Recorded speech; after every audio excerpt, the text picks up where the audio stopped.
Okay, we're up here in the workshop. It is a wonderfully warm 50 degrees up here.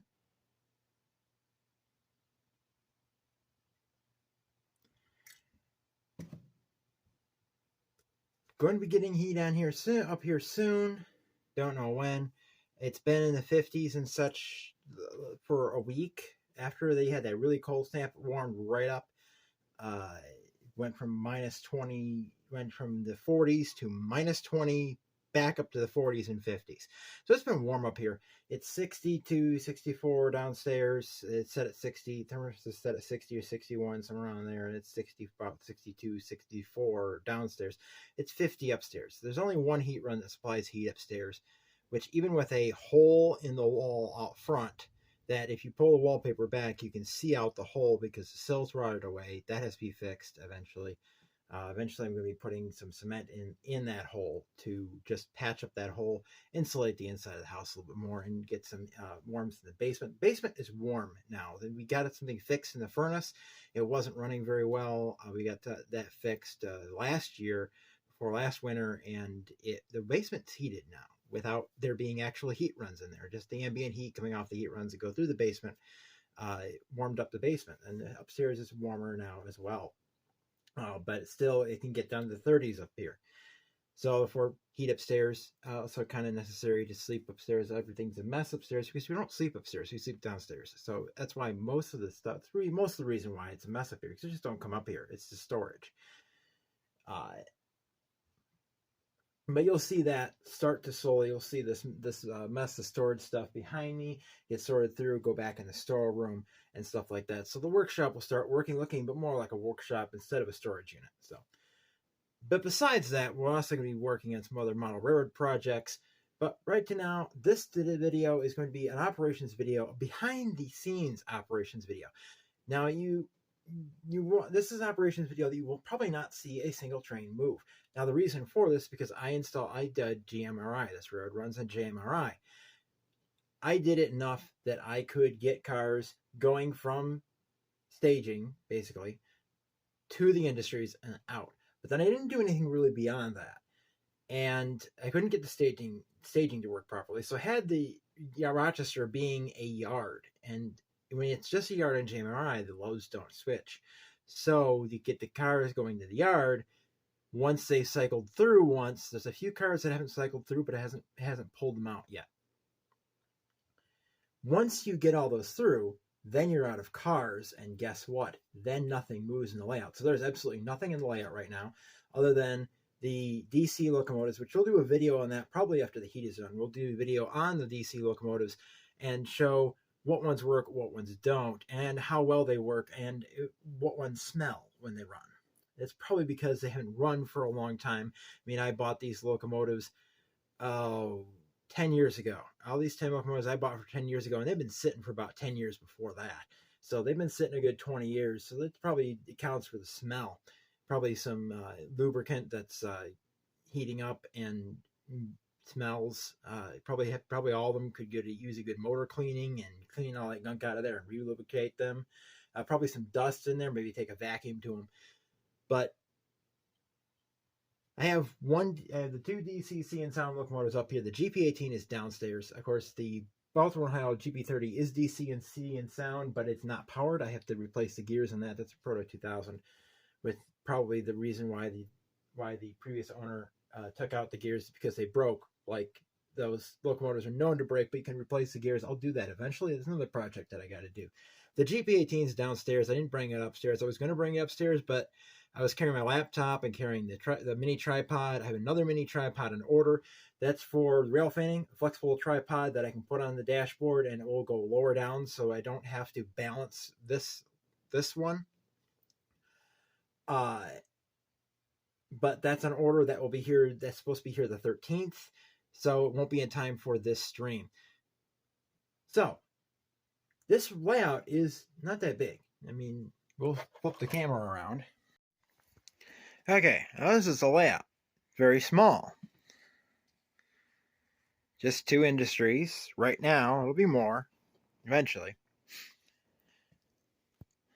Gonna get lumber soon, and then I can put the framing underneath here. When I go to Batavia, you'll see this video before the next rail fanning live stream, which is January 8th. Weather should be fine. We're only going to have a 30% chance of snow beforehand, so I should be fine to go up there. Hopefully get up there as early as I possibly can so we can get as many trains as we can. I'll probably be streaming at the same time as Chris, but I have to do it when you have to do it. I don't watch Chris anymore, not after he blocked me, but I don't watch the other guy, Tim, either, after he blocked me. Don't know why they blocked me. I don't care. But to feed something this small, and this is why people think having a lot of cars is ridiculous, or wanting a lot of cars, like wanting 500 locomotives for the big layout, and I think it's 5,000 cars I figure needs to operate. But you also have to figure, when you're doing prototypical operations, you need the cars to go someplace off the layout. So these cars go someplace off the layout, and we'll put you in the mini tripod. For the rail fanning live stream, we'll be using my big tripod. I'll set it up in the car. I should be able to stand it up in the car with the legs up. But then next stream, we'll have a flexible tripod that's going to be here January 13th, as I said in the intro to this video. So, what do we have here? Well, this is all the locations on the layout. We have Bliss, Brooks Avenue Yard. Bliss has nothing. Brooks Avenue Yard has classification, interchange, and yard tracks. Caledonia has interchange tracks. DL&W Connections has spurs. Ellicottville has nothing. Erie Railroad has spurs. Erie System has spurs. And those are actually, everything that says spurs, except for Warsaw, it's actually staging, but I couldn't get the staging to work. I'm going to be going through the video from Second Section Podcast and tweaking this to get it so that I can actually use staging. Supposedly there's a way that you can have trains go into staging and then fiddle the cars off and have that be in JMRI. Have actual storage, off-layout storage, be in JMRI, that it will put the cars from the off-layout storage into and out of the staging tracks. And I want to get that going, and then that will get rid of the spurs. Right now the spurs are like 1,000 feet long. We have Farmersville Station, Freedom, Gainesville, Genesee Junction, Gidman Street Yard, Great Valley, Lehigh Valley Connections, Machias Junction, Mumford, New York Central System West, New York Central System East, Pavilion, PRR North, PRR South, Salamanca, Scottsville, Silver Lake Junction, Warsaw, and Wyoming.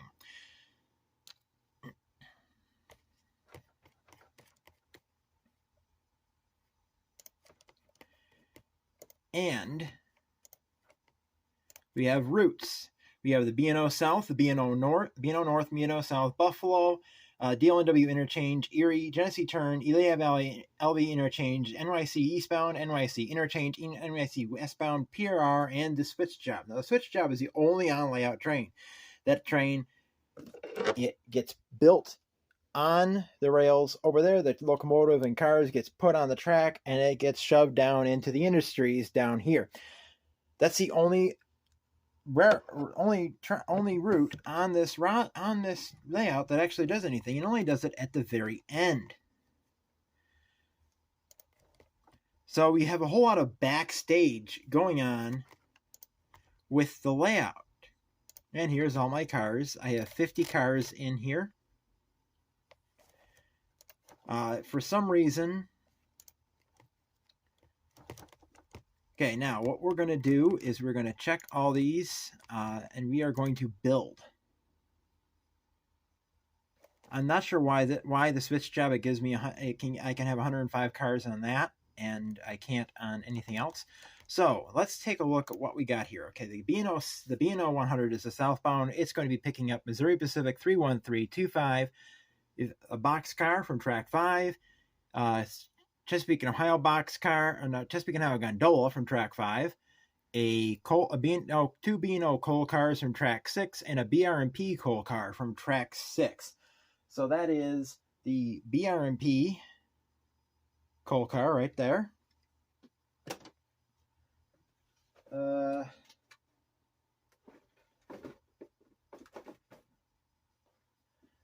There's the B&O 233, is it 233? Yeah, 23363 is also there.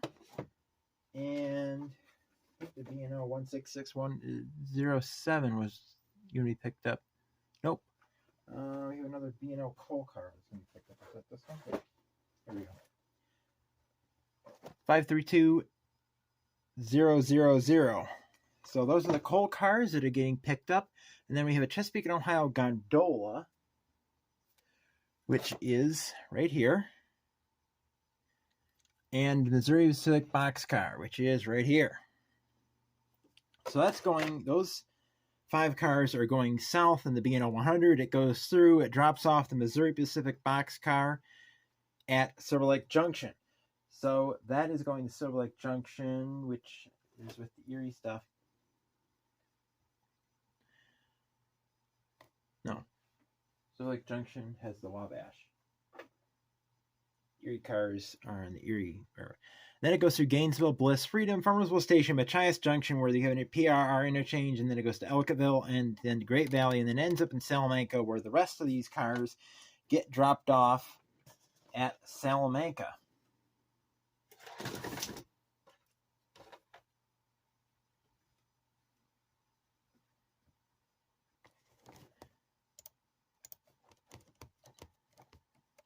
Okay, the Erie turn, that's picking up.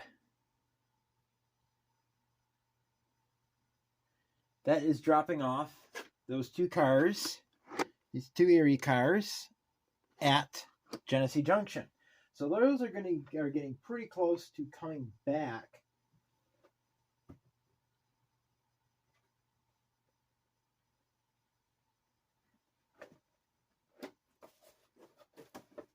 To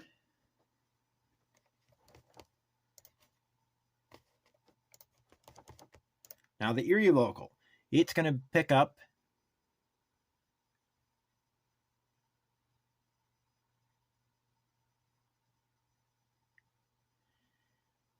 is dropping off the Erie,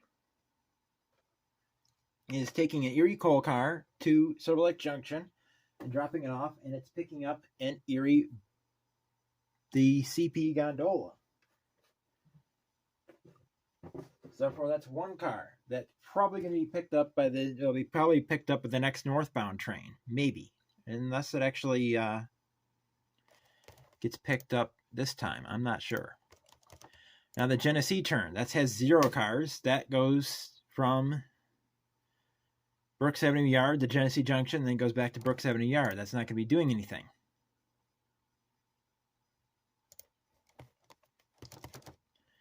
The New York Central 100, that picks up, comes from the west, picks up the CP gondola at Goodman. Now I don't remember where I set the CP gondola. Oh well.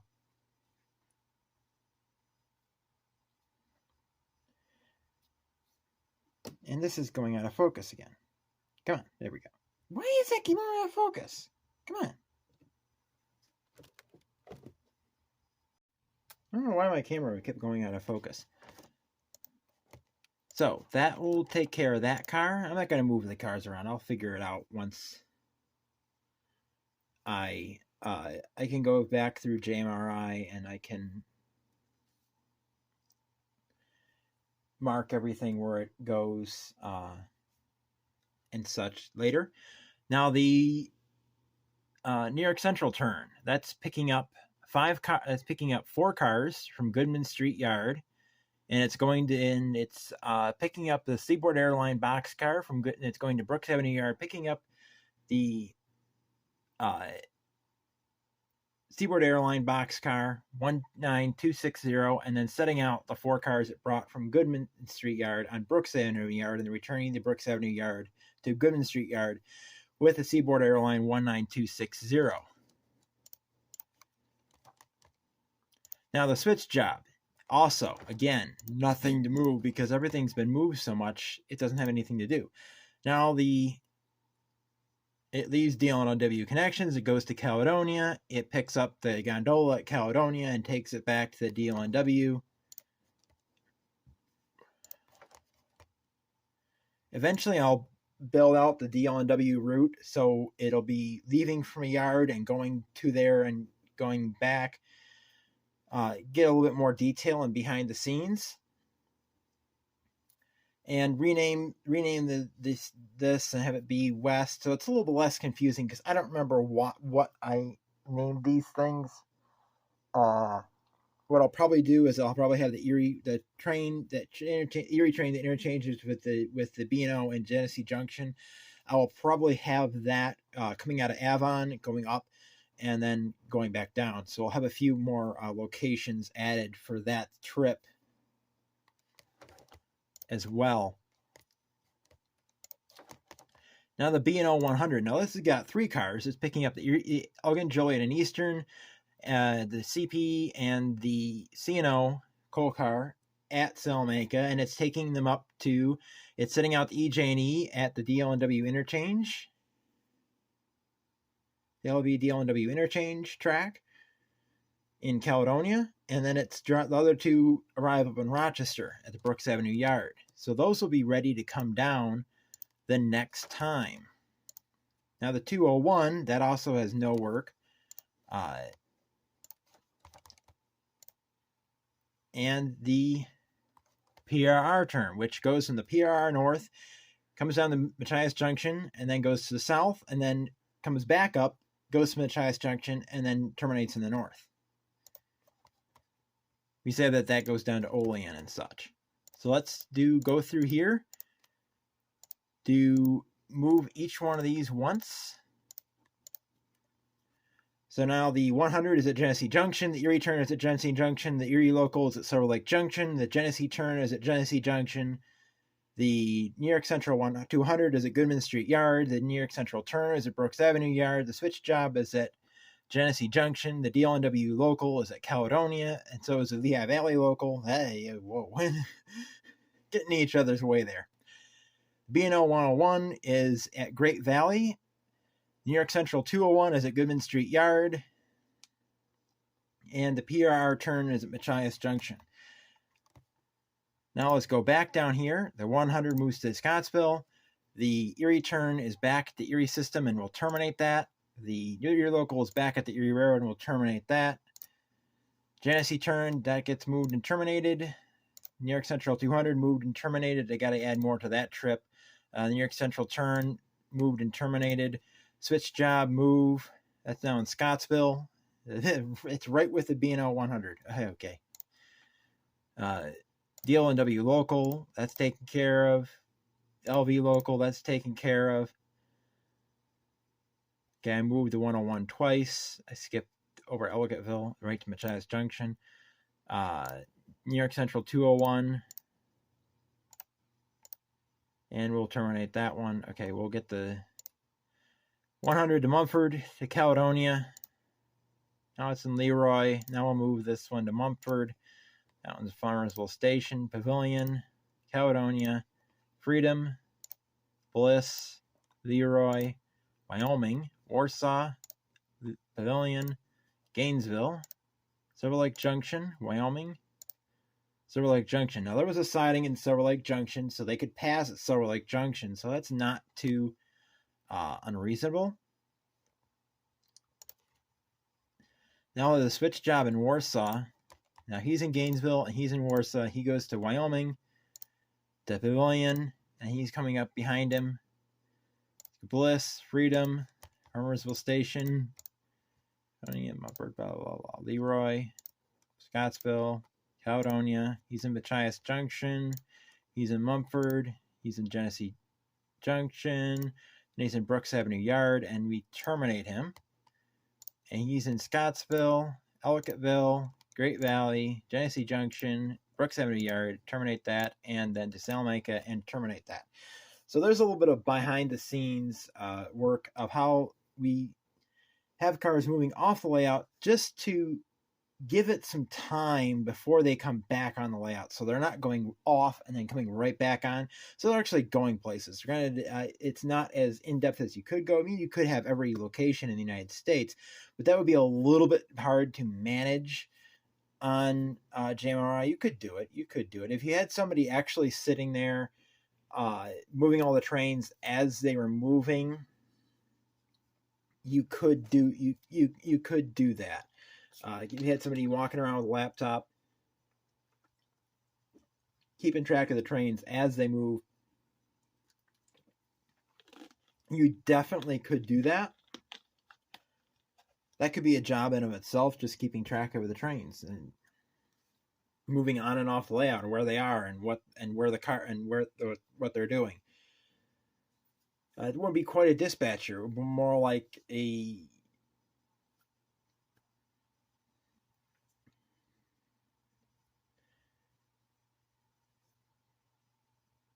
traffic coordinator, I guess. I don't know what you would call a job where your job is to just sit there and move the trains in JMRI. So you as they go to each location, you'd be constantly with the mouse click click click click click click click click click click click click with a map right there as you're listening to the trains calling signals or such, clicking on things.